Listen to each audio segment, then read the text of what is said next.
Today's video is going to be a little bit different because it's sort of a vlog day. I don't know. I've got little things to do, right? There was a piece on the old fender that I forgot to take off. This bracket here. This is the bracket with the two bolts that stick out of your fender. So if you want to ride with a solo seat, or if you want to put a rider backrest on, you need this bracket. So I need to put this on the new fender, and it's like Tuesday today, but I'm out on COVID vacation, I guess, because I'm positive for COVID, but I'm not ill. So get a few days off of work to monkey around in the garage. So I thought we'd hang out a little bit. The heater finally stopped, so it's not super warm down here, but it's not horrible, right? So my first plan of attack is I just took off the saddlebag. I'm thinking I can get up in here and just install this bracket quick. And we're just kind of buttoning some things up on this, what we've got done on the project so far. And this is just another step for that. The other thing is, if I can show you, I want to know if you guys have any ideas here. Because as far as I know, there's not anything that goes here on this new fender. It's got a threaded insert on the other side, but there's nothing to protect the paint here. And I was wondering if there's any, what you guys know. This is where the seat bolt's on, obviously, but in case you didn't realize that because the camera's too close or something. But the fender's already getting kind of goobered up there from putting the seat on and off. I did start using a washer, but maybe that's just life. I don't even remember what the stock fender had going on there. But anyway, I'm gonna see if I can get you guys kind of pointed down here to see what I'm doing. Oh yeah, just like that, eh? Focus, there we go. I think this is gonna work. I'm pretty confident in this.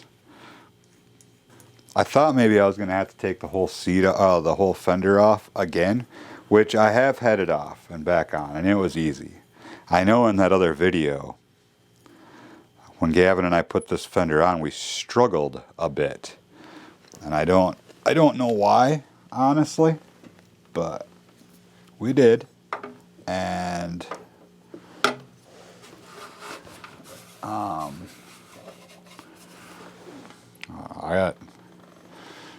I got nothing else to say about that. I don't know why we did, but we did. Oh yeah, this can be done. Boom. Look at that.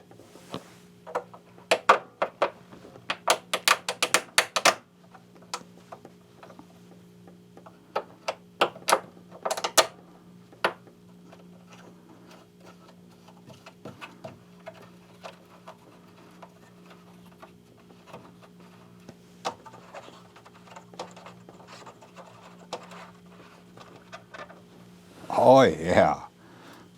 Oh yeah.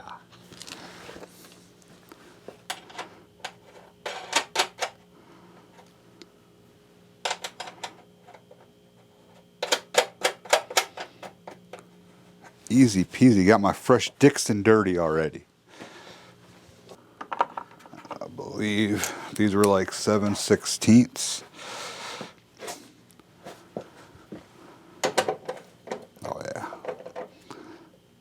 Snug those down with my new tool.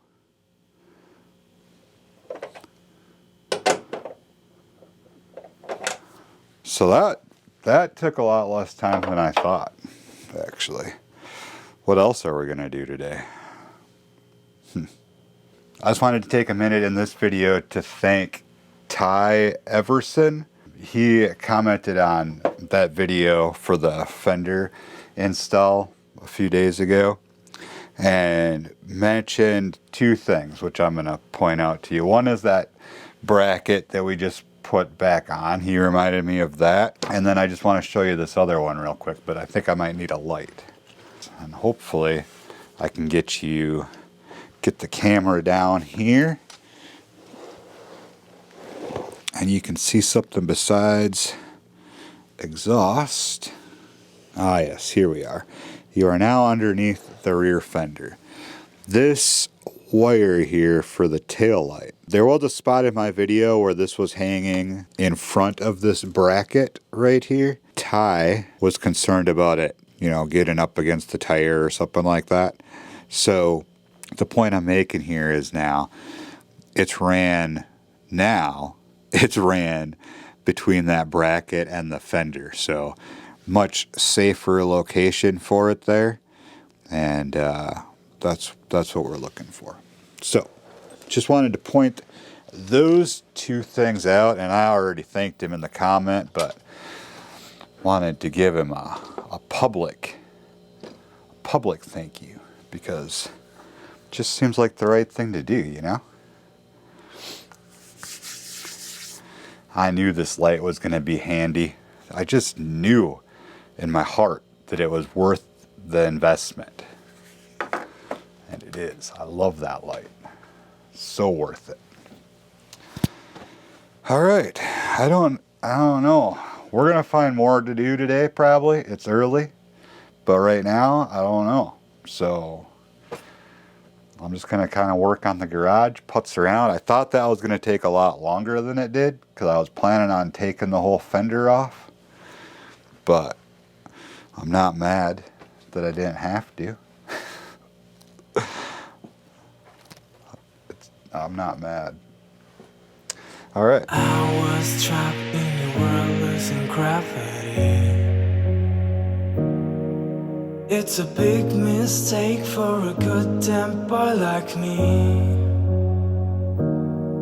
You know, hey, I'm out of this. You took my loneliness away. I'm not a game. You know, hey. All you're seeing right now is I'm just trying to figure out how I want to run the wiring for the Ciro hinge lights. So I'm just putzing around with, and granted I didn't have the camera running for most of that anyways, so you didn't miss a thing.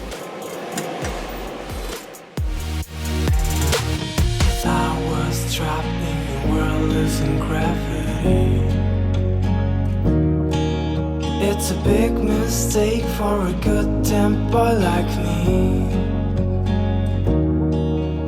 You read my scars and you found all my history. I'm afraid you've got control and you cut my wings. You know, hey, I'm out of this. You took my loneliness away.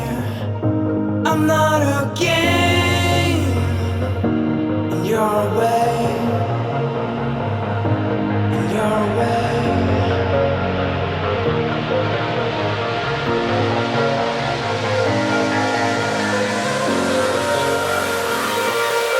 You know, hey, I'm out of there. You took my loneliness away. I'm not a game your way.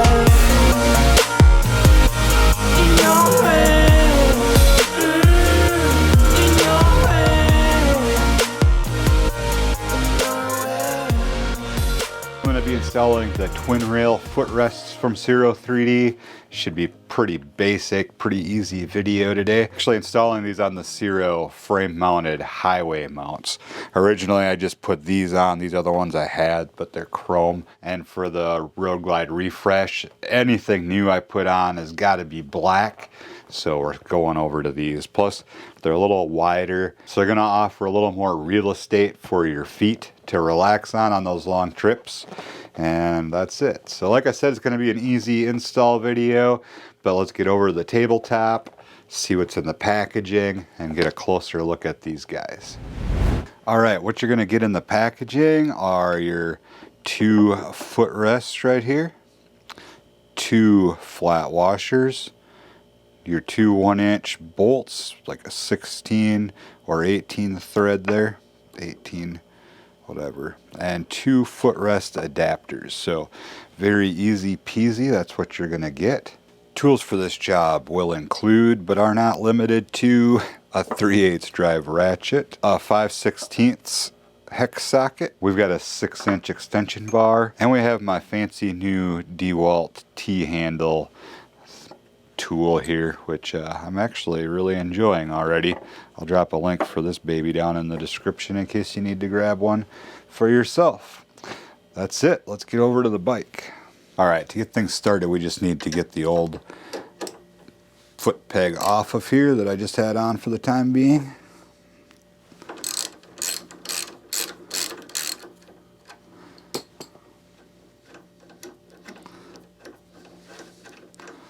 Pop that off. What we want to do first is take our clevis, and we're going to install that along with a D spring. And it didn't come with this. The actual mount came with this, with the D spring.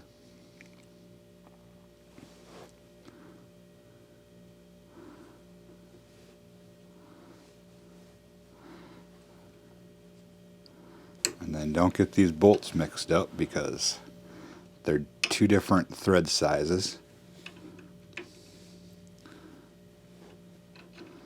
And of course, lining all this up is always a bit of a challenge because you're dealing with a couple different parts, but just remain diligent, you'll be fine.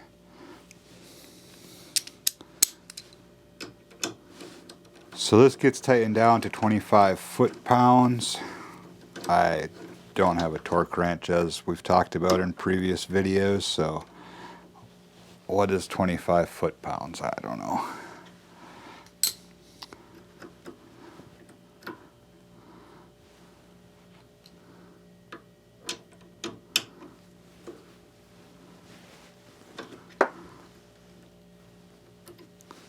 That feels all right there. Then you're going to take your foot peg, put it on there, grab your flat washer and your bolt that came along with your new foot pegs.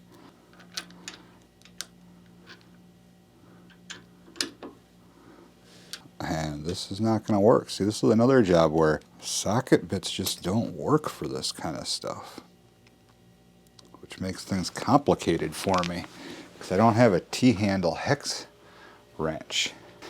I don't really like using these because I know these can strip out bolt heads pretty quick, but I'm gonna try it. I'm gonna be real nice and gentle with it, and hopefully we're all right. If I have to use a standard Allen wrench, I will, but it's the wrong size. I really don't like using hex keys because they're just fumbly and super annoying. I think we're gonna be okay here.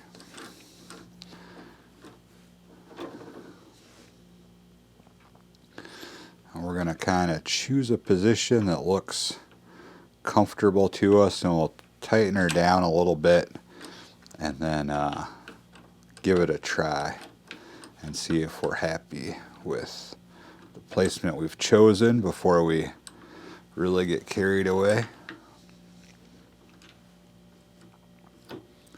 That's looking good though.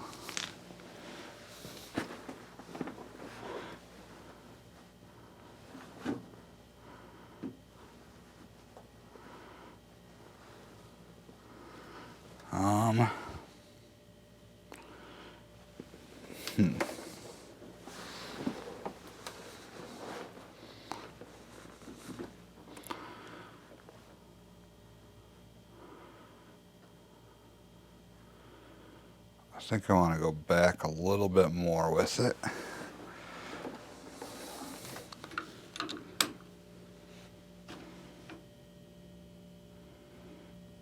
Maybe something like that.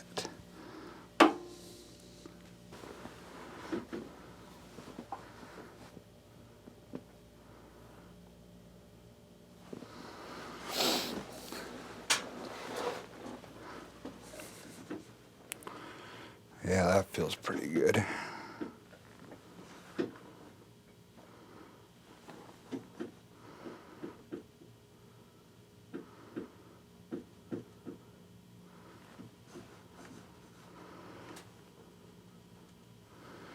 I like it.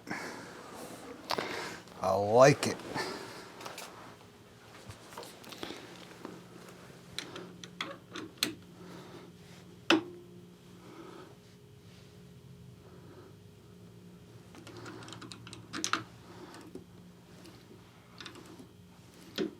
That's pretty good. And that's the nice thing about the frame mounted highway peg mount from Ciro is when this is folded up, it doesn't stick out any further than, or barely any further than your lower fairing or your crash bar. So it tucks up into the lower fairing really, really nice.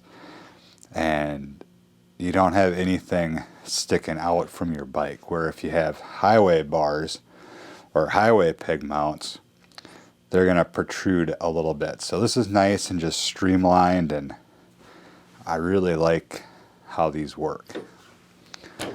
So there you go. That looks nice. I'm going to go ahead and do the other side.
Oh, buddy.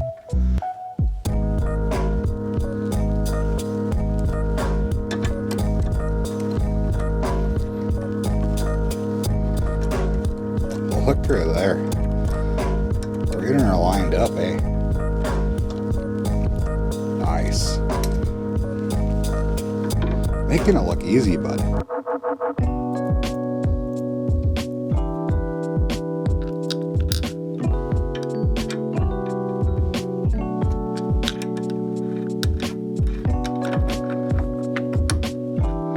I'm gonna start at a pretty aggressive angle this time because that's what my foot liked on the other side.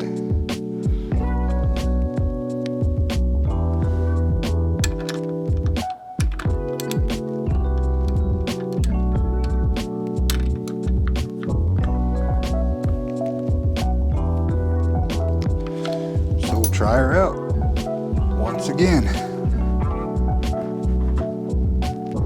And that feels pretty good.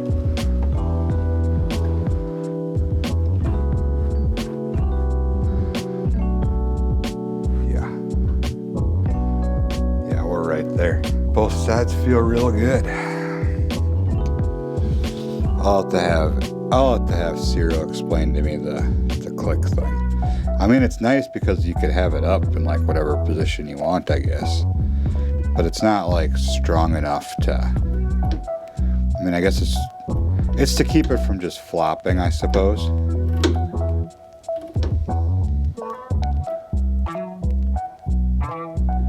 does feel nice. It's fun. I have no idea. But these things look great. These mounts are solid, and see how it just tucks up under there? Like, so good. So good. I love these.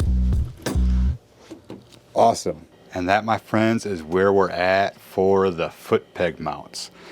That looks so much better than the chrome ones. I mean, these are Harley Davidson and they're cool, but for that spot, that area with the black frame mounted highway peg mounts coming off the bike, and it's all tucked up under that lower fairing now. I mean, it's hidden. Really, it really is stealthy and like not noticeable at all until, of course, you have them down, and even then it's not going to look bad. So it's a really nice combo, I think, of the Ciro frame mounted foot peg mount and the black twin rail footrest. Just looks really, really clean, really nice. So super excited about how that turned out. Easy video. Told you guys it would be. Now it's time for me to get these tools put away, get things cleaned up, and move on to the next project around here in the Touring Midwest garage.